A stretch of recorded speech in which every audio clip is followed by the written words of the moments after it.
Okay, guys, so we're finishing up Greece today and maybe Monday with Alexander the Great.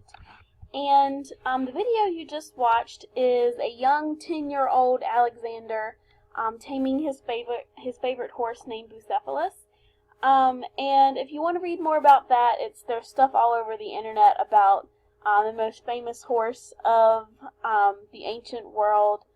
It's a great story.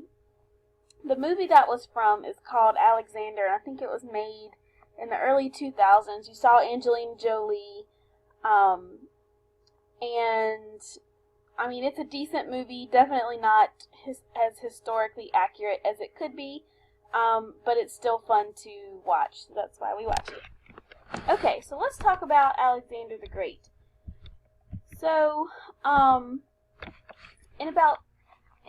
about 338, you have to remember where Athens is at in this point in time. So they've been overrun by the Spartans and the Persians. They had a plague that's left them super weak. So Athens is not the strong democracy that it once was. So they ended up falling to the Macedonian army. And a lot of the other Greek city-states also lost their independence during this time.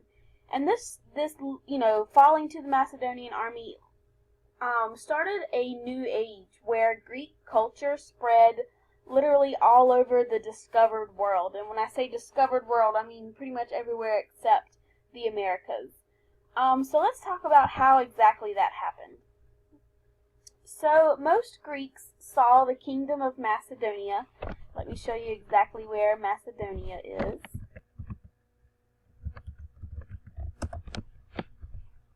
Okay, so Macedonia is right to the north of Greece, and a lot of Greeks thought that Macedonia was sort of half-civilized.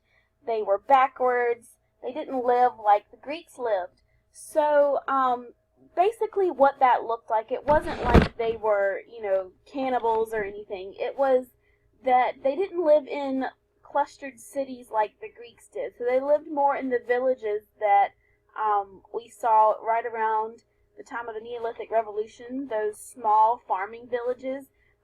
That's the kind of place that Macedonia was. But Philip II changed all that. Philip II is probably one of the most famous rulers of Macedonia, and what he probably has to thank for him changing Macedonia, making it more Greek, is that he actually lived in Greece for a while in his youth. So he lived in Thebes, and he loved the Greek culture. He thought that the Greeks were so intelligent, so forward-thinking. He even hired Aristotle, so the third in the line of the philosophers we talked about. He hired Aristotle as a tutor to Alexander. Okay, so 359 BC, Philip is when Philip II gained the throne, and he dreamed of making the Greek city-states his own, so he wanted to kind of fold them into his growing empire. So what he did was he built an awesome army, and how he did that was he sort of adopted some of the Greek styles of fighting. So the phalanx that Sparta and Athens were so known for, he adopted that, and it made his soldiers more successful. And he also formed alliances with a lot of the Greek city-states, but the ones that were more that kind of put up a fight with him, he conquered those. So 338 BC, Athens and Thebes tried to join forces against him, but were actually defeated. And this meant that when Athens and Thebes fell, that all of Greece was finally under Philip II's control. And Philip II wanted to conquer the Persian Empire as well, which we know is to the east of Greece. But he was actually assassinated at his daughter's wedding.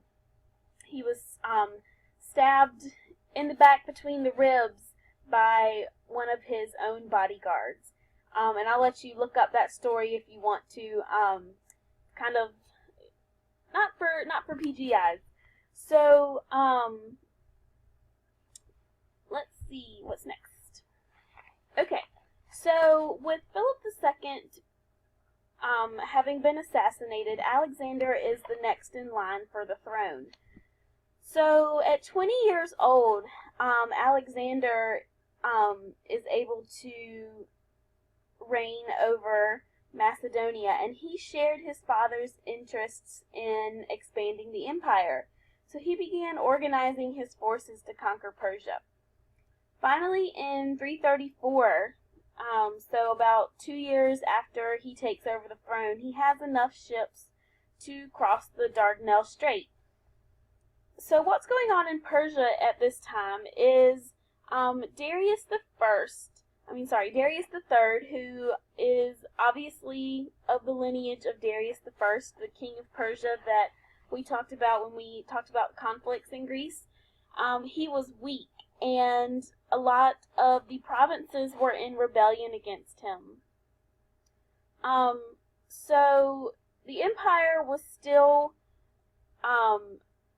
very large. So the Persian Empire sort of reigned from Egypt to India, and Alexander set his sights on this empire.